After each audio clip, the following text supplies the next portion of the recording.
Welcome to view point. ఆధునిక జీవనశైలిలో రోజుకు 8 గంటలకు పైగా కూర్చునే అలవాటు చాలా మందికి సాధారణంగా మారిపోయింది. ఆఫీసులో కంప్యూటర్ ముందు పనిచేయడం, ట్రాఫిక్లో ఎక్కువసేపు డ్రైవింగ్ చేయడం లేదా ఇంటికి వచ్చాక కూడా మొబైల్, టీవీల ఎదుట గంటల తరబడి కూర్చోవడం వల్ల శరీరంపై తీవ్ర ప్రభావం పడుతోంది. ముఖ్యంగా కాళ్లలో రక్త ప్రసరణ దెబ్బతిని భవిష్యత్తులో రక్తనాళాల సమస్యలకు దారితీసే ప్రమాదం ఉందని ఆరోగ్య నిపుణులు హెచ్చరిస్తున్నారు. శరీరం సహజంగా కదలికల కోసం నిర్మాణమైందని, కానీ ఎక్కువసేపు కూర్చోవడం వల్ల కాళ్ల కండరాలు పనిచేయకుండా పోతాయని నిపుణులు చెబుతున్నారు. సాధారణంగా కాళ్ల కండరాల కదలికలే రక్తాన్ని తిరిగి గుండె వైపు పంపించడంలో సహాయపడతాయి. అయితే గంటల తరబడి కూర్చుంటే ఈ ప్రక్రియ మందగించి రక్తం కాళ్లలోనే నిలిచిపోవడం ప్రారంభమవుతుంది.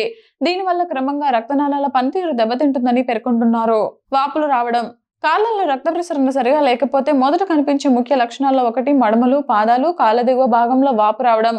దీన్ని పెరిఫెరల్ ఎడిమా అని పిలుస్తారు. ఎక్కువసేపు కూర్చోవడం వల్ల రక్తం కాళ్లలో నిలిచిపోవడంతో ద్రవం చర్మ కణజాలాల్లోకి చేరి వాపులకు కారణమవుతుంది. రోజు ముగిసే సమయానికి చెప్పులు బిగుతుగా అనిపించడం లేదా సాక్స్ తీసేసిన తర్వాత మడమల వద్ద ఘాట్లు కనిపించడం ఈ సమస్యకు సంకేతాలుగా చెప్పవచ్చు. అలాగే స్పైడర్ వెయిన్స్, వెరికోస్ వెయిన్స్ కనిపించడం కూడా ఇంకో ముఖ్య హెచ్చరిక సంకేతంగా చెప్పవచ్చు.